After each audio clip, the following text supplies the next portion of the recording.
the 5 most common things that come up on a home inspection report.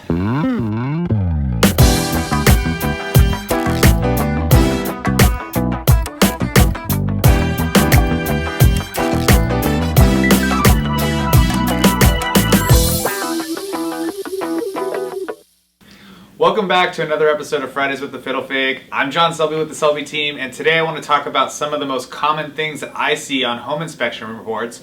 This can be good for both buyers and sellers. Sellers, if you guys know these things are going to come up and you're thinking you want to sell, maybe you take care of some of them before getting the house on the market. And buyers, it's good to know these things because you're going to see them over and over again. If you do multiple inspections or you buy multiple houses, these are the most common things that I see when we're out doing a home inspection with the home inspector. Number 1 is neglected exterior paint. This is something I see on a regular basis. I mean, I'm even guilty of it on my own house.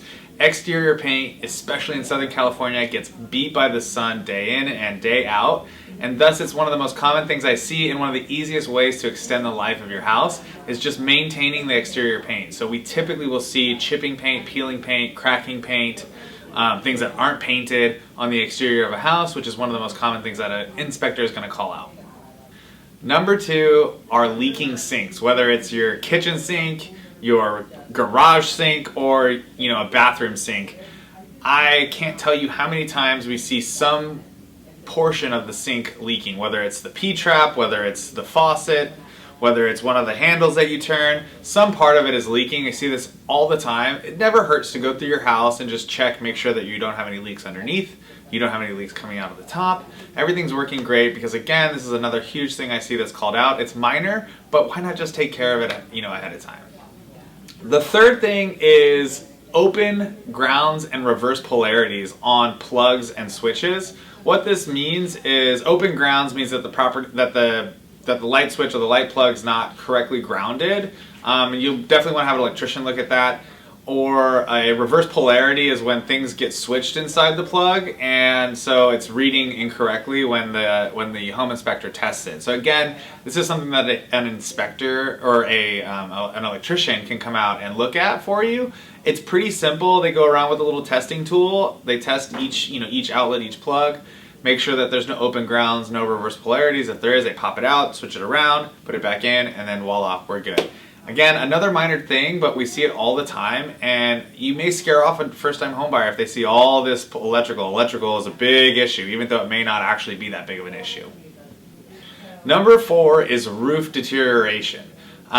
When you get a new roof on your house, the roofers come in and they tell you, oh, you're going to be buying a 35-year roof or a 50-year roof or a 100-year roof, whatever they say. I'm not even sure if 100-year roofs even exist, but either way, they're going to sell you this roof, and that leads you as a homeowner to believe that, great, I don't have to do anything for 25, 35, 45 years, whatever it might be. That's really not the case. One of the 4th most common thing we see is roof deterioration, and a lot of it's just caused because people don't maintain their roofs accurately or correctly.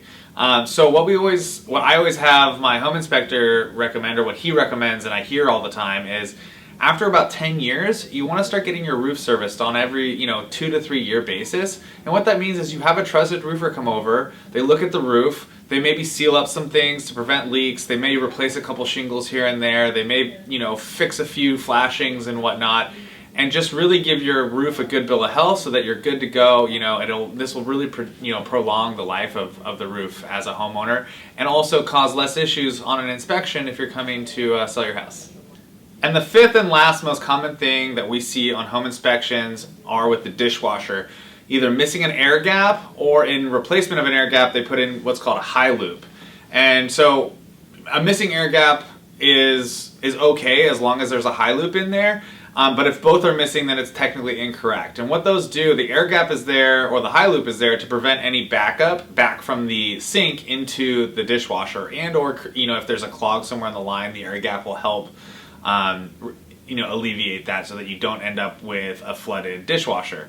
So that's, again, one of the most common things. You'll get handymen out there going, oh, we can just take the air gap out, just plug it straight into the garbage disposal, which is actually incorrect and can potentially cause flooding. So that's the 5th most common thing that we see on home inspections that are called out by the home inspector.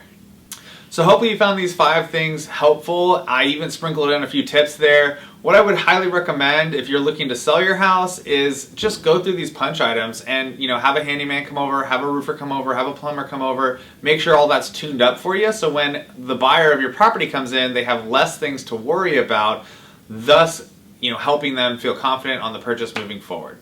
So I hope you enjoyed this episode. Take care, have a great one, and we'll catch you on the next great episode.